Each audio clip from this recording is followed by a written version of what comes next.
Welcome to the Subjective Professor podcast where we reject coercion and hypocrisy. It's Tuesday, July 14th, 2026, episode 546, and we're going to talk a little bit about Hoodwinked, the animated movie, and segue into other topics. But anyway, I was just listening to George Gammon's interview with Robert Barnes, and it's really good and worth a listen. Robert Barnes is a constitutional lawyer who often wrestles with the government and has a 50% success rate going against the government, which is pretty incredible because most people can't even uh, take a first step against the government without getting in a lot of trouble. But he has a 50% success rate, and he used to be Trump's lawyer. Was very close to him, was a huge supporter for 10 years, and then just about the time when I started saying that something happened to Trump, he was a little bit later, but he also has seen and heard a huge change in Trump's brain function. And he has access to a lot of insiders, especially since he used to be one of Trump's lawyers. It really is a great listen, kind of away from a lot of speculation that you hear from other people. And so if you want a little bit of inside information, that would be an interview to listen to. George Gammon, he runs the podcast channel Rebel Capitalist. And so if you're really into real estate, want to know how to do investment, that would be a possible person to listen to. But anyway, Hoodwinked is an animated movie. It was from a while ago. I forgot to look up exactly when it had come out, but I remember that my kids were really young when it came out, and perhaps it was for kids because it's animated. There's not a lot of, I don't think there's any profanity, and it's kind of funny, right? But I always liked it because of the postmodern aspect that you would see multiple perspectives. So Hoodwinked is a take on the Little Red Riding Hood story, and but it tells the story kind of as a mystery, and then you're going to walk through all these different um, perspectives on what exactly happened when Little Red Riding Hood went to visit her grandmother. It's a great story. It's pretty entertaining. I don't know about part two. Generally, what happens when a part one is really successful, part two gets co-opted by whatever political movement is trendy at the time, and you get all this other politics in there. So I haven't actually seen it, Hoodwinked 2, that is, but Hoodwinked, the original, really is worth a watch if you can get access to it. But if you have seen the movie, you'll realize that it's a mystery and the solution. I don't like giving away endings, so you'll just have to watch it. But the ending is one of those aha, caught you where you weren't looking kind of thing for kids, right? So it's not that complex. But if you're just watching it as entertainment, you don't pick up on it until much of the movie is over. But it really is funny. But anyway, why am I talking about it? Well, because of the resurgence of Bernie Sanders and AOC, the Cortez former bartender person. And what does that have to do with that? Well, uh, because these people keep talking about how socialism is wonderful, and in order to do so, you have to ignore all of the death and destruction that socialists cause and bring about. And they do that in part by focusing only on the benefits that a few privileged people get, right? So they'll highlight and talk to death all these uh, uh, people who benefited from their policies, but it's such a small minority. And the vast majority of society is suffering because of all of the coercion and hypocrisy that socialism always ushers in. And so a lot of people miss it. They don't see what people like Bernie Sanders is actually trying to have and bring about here in the United States, although arguably we already have a lot of it, but he wants it all the way. In other words, what Trump is doing, except as some of my old students once said, in a more polite kind of way, right? So it's basically the same effect, but in a less crass, obnoxious kind of way, which makes it go down a little bit easier. I didn't plan on talking about this, but I had a student who I wrote something about democratic hypocrisy that they'll blast Trump and they can easily see all of his flaws and the things that he gets wrong, but they can never see it when it's their candidate. And so I had this one former student who said, and I was basically calling it hypocrisy, right? And she said, "Oh, well, because they're so much more polite, you know." And I said, "Well, it's still hypocrisy. I don't care how polite you are or how good looking you are. Hypocrisy is hypocrisy." And a lot of people just don't seem to see it because they favor either the messenger or the message or the fantasy that's being sold. So let's go to the Communist Manifesto, sort of the origin for a lot of this stuff. And it's also the template for authoritarian socialists. So I'm going to read a part of it to you. It goes like this. This is the very beginning of chapter 2 of the Communist Manifesto. Quote, "The communists do not form a separate party opposed to other working class parties. They have no interest separate and apart from those of the proletariat as a whole. They do not set up any sectarian principles of their own by which to shape and mold the proletariat movement. The communists are distinguished from the other working class parties by this only." And then he lists two things, right? So first thing is in the national struggles of the proletarians of different countries, they point out and bring to the front the common interest of the entire proletariat, independently of all nationality. Number two, in the various stages of development which the struggle of the working class against the bourgeoisie has to pass through, they always and everywhere represent the interests of the movement as a whole. The communists, therefore, are on the one hand, practically, the most advanced and resolute section of the working class parties of every country, that section which pushes forward all others.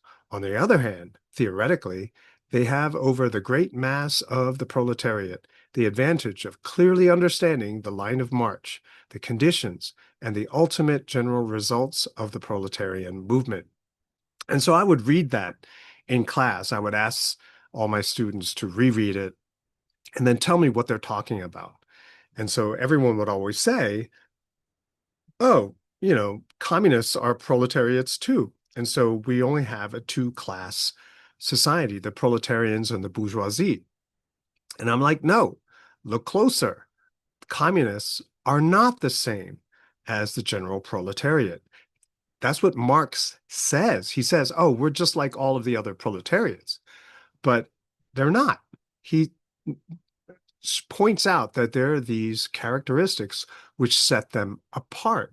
So on the one hand, he's trying to reassure everyone, "Oh, no, no, these communists, they're just like proletariats, right? But we only differ in a couple of ways." So what are those couple of ways? And a lot of people don't see it, but really, and I've talked about this before in a previous episode where I focus in on the Communist Manifesto, but he's talking about government. So the communists are the government.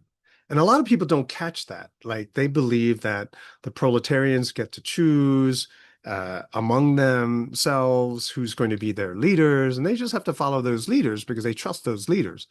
Well, those leaders turn into the government. Even if you believe that was true, they turn into the government. And so Marx is basically describing who the government is. The government are the communists. They are not the same as the proletarians. They may all believe the same things, but they are not the same. They are the government. And so most people, as I said, just simply don't recognize it because they believe what is being said, right? Marx says, "Hey, we're just like you. We're not different except in these ways," right? And they don't catch that. And so people don't realize that in communism, there is a setting apart of the government. The government is the third class, the third group of people, which is unstated. It's like in plain sight, and people don't see it. Now, if you've ever talked to anarco-communists, aka socialists, right, radical socialists, but anarco-communists, they also share a blind spot for the government. Like they recognize that they're trying to bring in a new political system. What they don't recognize is the government element in this new world order, as it were. And so I've talked to anarco-communists, and some of them have pointed the finger at me and said, "You're not a real anarchist." And I've talked to younger people, like those are the so-called scholar professor anarcho-communists, and I've talked to students, right, the plebeians, right, the mindless followers of these anarcho-communists, and they say, "No, we don't have a government." And I'm like, "Well, then who's telling you what to do?" It's like, "Oh, that's our government," right? And it's just this weird thing where they believe their anarchy is truly leaderless while they're having a leader. And so that sort of um, absurdity, that non sequitur, if you will, or illogic, is because Marx says that the government of the communist system is just like the proletarians. And so, you have this thing where it should be that we're all the same. And so I'm just going to pretend that we're all the same. It's bizarre. But if you go back to understanding that anarchy means no leader, an is no, arc is leader or the top, so no leader. Communism clearly is not that. And that's why, and harping on earlier episode where I say that all the different socialisms are essentially the same, it's in that sense that they are anti-individual. And it's the elevation of a certain group with certain distinctive, specific morals, with moralities, which becomes the leaders of everybody. That's not anarchy, but that's what they want to call themselves. That's what they're going to deceive themselves into thinking. And the communists, that is, the people who are going to eventually rise to true power, they're laughing all the way to the bank. And so you get all these other people, all these mindless followers who drink the Kool-Aid, if you were, who totally immerse themselves in this bubble of communism. They actually believe that everyone is equal. And that's clearly not the case. Anyone standing on the outside, anyone who has a serious critical gaze will be able to see that no, no, no, this is not true. Anarchy, this is just simply more totalitarian, dictatorial, and all the different varieties of socialism are different pathways to get to the same place. Okay, and but they admit it too. Uh, that if you catch them off guard, that's in fact is what they're admitting to. And so they're all different varieties of the same thing with different characteristics, different points of emphasis. But at the end of the day, you get to the same place, a dictatorial, authoritarian regime. And standing opposed to that is true anarchy, which focuses on individual freedom. And so that would be anarco-capitalism, which means there's no leader. Everyone gets to do what they want, except they have to be responsible for all of the choices that they make. And if there is any kind of government, well, it's a weak government that is tasked specifically for national defense, mostly. Okay. And anything else is up to discussion, but there it is. We have to remember that government is just simply a bunch of people. People want to attribute certain kind of special characteristics to government, like this is entity, like a god. But no, it's just made up of a bunch of people just like us. They have the same flaws, the same weaknesses, same tendencies. But if you give them, and since government has unrestrained, unaccountable power, all of their little sick fetishes, which in general society they would keep a secret, they get to play them out. And so in circles of power and circles of government, you see all manner of sick fetishes, and it's normal. And even in recent history, you see that drug use, sexual fetishes, they become the norm.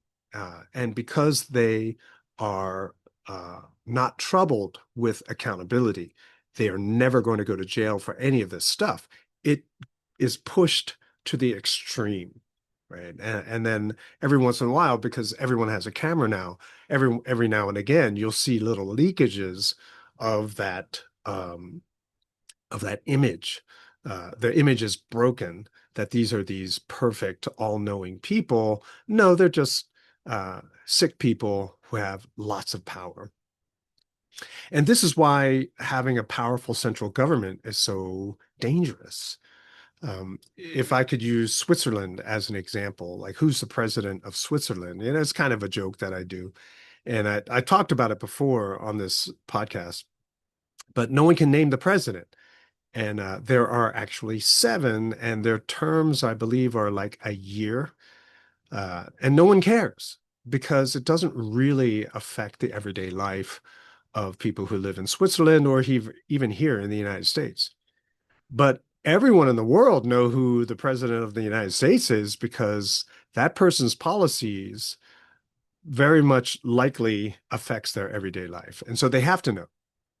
I would rather not know who the president is. I would rather that it doesn't matter who the president is because we still get to do what it is that we want to do. And so that kind of government I can live with. So those people in government are vulnerable because of all their sick little fetishes that they have. And the handful of people who are able to not use their office to exploit their fetishes and corruption, those are the people who are most demonized by other politicians and by the media, right? Because they're not willing to play the game. And because they're not vulnerable as these other people, they can't blackmail them, they can't extort, they can't get them, strong arm them into doing things which betrays their constituency, the people back at home. But everyone else is vulnerable because of their human tendencies, and so it allows them to become puppets, to be controlled by others, people who would leverage their sick fantasies against them to get what they want. And some people will call the puppet masters the deep state. Some people will actually call out specific names. I have no idea. But I do know that 99% of the politicians that we see are just puppets. They're just the face of nameless people standing behind them. And you know who the ones that are outliers, who are not so much the puppets, because they're the ones that generally get ousted from government. So the Thomas Masseys, Marjorie Taylor Greene, the Ron Pauls, people like that. So true anarchy, right? So that's the hoodwinked idea that I want to convey to you, that you're going through the story, and through the whole story, there's a character that everyone is ignoring that is actually a very, very critical, the most critical part of the entire story. But everyone overlooks that person because they are taught not to see it. They're socialized never to notice it.